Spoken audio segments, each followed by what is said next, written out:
Genesis 39. Joseph was brought down to Egypt. Potiphar, an officer of Pharaoh's, the captain of the guard, an Egyptian, bought him from the hand of the Ishmaelites that had brought him down there. The Lord was with Joseph, and he was a prosperous man. He was in the house of his master the Egyptian. His master saw that the Lord was with him, and that the Lord made all that he did prosper in his hand. Joseph found favor in his sight. He ministered to him, and Potiphar made him overseer over his house, and all that he had he put into his hand.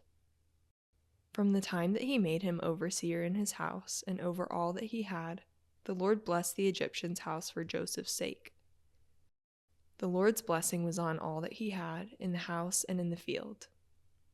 He left all that he had in Joseph's hand. He didn't concern himself with anything except for the food which he ate. Joseph was well built and handsome. After these things, his master's wife set her eyes on Joseph, and she said, "Lie with me." But he refused and said to his master's wife, "Behold, my master doesn't know what is with me in the house, and he has put all that he has into my hand. No one is greater in this house than I am, and he has not kept back anything from me but you, because you are his wife. How then can I do this great wickedness and sin against God?" As she spoke to Joseph day by day, he didn't listen to her, to lie by her, or to be with her. About this time he went into the house to do his work, and there were none of the men of the house inside. She caught him by his garment, saying, "Lie with me." He left his garment in her hand and ran outside.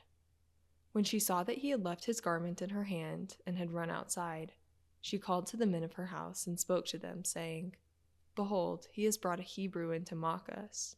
He came in to lie with me, and I cried with a loud voice. When he heard that I lifted up my voice and cried, he left his garment by me and ran outside."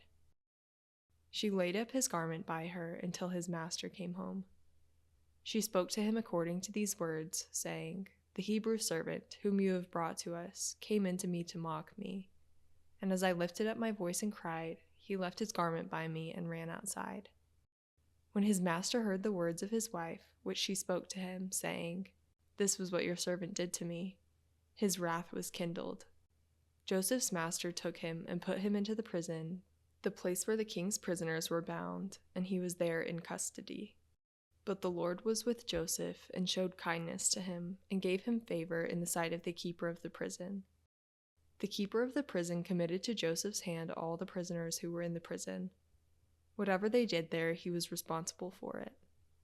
The keeper of the prison didn't look after anything that was under his hand, because the Lord was with him, and that which he did, the Lord made it prosper.